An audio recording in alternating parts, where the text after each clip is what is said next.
Guys আজি আমি গৈ আছোঁ শিলঘাটৰ কামাখ্যা মন্দিৰ আৰু ভঁৰালী নামঘৰ।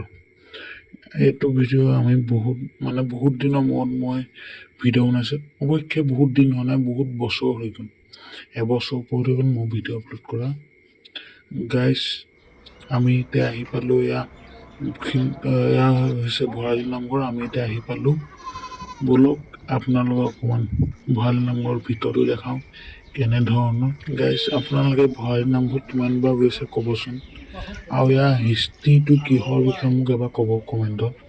আৰু এইটো কি মই বুজি পোৱা নাই। মই এইবাৰ তাত প্ৰথমবাৰহে গৈছোঁ দেই। গাইজ আপোনালোকে যদি হিষ্ট্ৰীটো জানে ক'ব। আমি ইয়াত চাকি বন্তি দিলোঁ, এই ভাগ হৈছে তাৰ চবতকৈ ডাঙৰ চাকি ভাগ।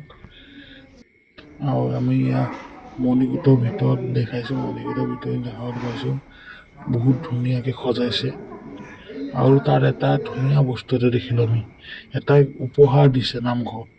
এইটো চাব পাৰে তুলসীৰ খুঁটা দিছে, কোনো ব্যক্তিয়ে বা কোনে দিছে গম নাপাওঁ ভালকৈ, কোনোবা ব্যক্তিয়ে দিব পাৰে, সদাশয় ব্যক্তি। এতিয়া আমি গৈ আছোঁ কামাখ্যা মন্দিৰ, শিলঘাটৰ কামাখ্যা মন্দিৰ। ব'লক তাত গৈ পেলাই আপোনালোকক দেখাই আছোঁ।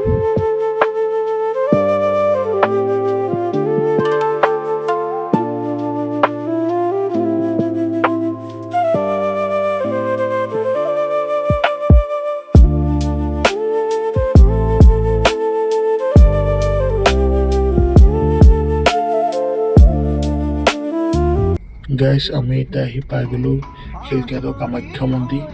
আৰু ওপৰলৈ আমি গাড়ী নিব পাৰিলোঁহেঁতেন, কিন্তু আমি নিয়া নাই। আমি ভাবিছোঁ যে মাৰ ওচৰলৈ যাম যেতিয়া খোজকাঢ়ি যাওঁ। এয়া আপুনি চাব পাৰিছে কামাখ্যা মন্দিৰৰ সন্মুখৰ দৃশ্যটো, সন্মুখত কেনেকুৱা আছে। আৰু ওপৰত এয়া চাওক কামাখ্যা মন্দিৰ, মা কামাখ্যা মন্দিৰ, যোনটো আমাৰ দেউতাই গৈছিলে বান্দক কল দিবলৈ। বান্দৰটো কলৰ জেগাৰ নাম নাৰিকল এফাল আছিলে, নাৰিকল ফালে লৈ পেলাই গুচি গ'লগৈ। আৰু এতিয়া আমি ঘৰলৈ বুলি গৈ আছোঁ এতিয়া।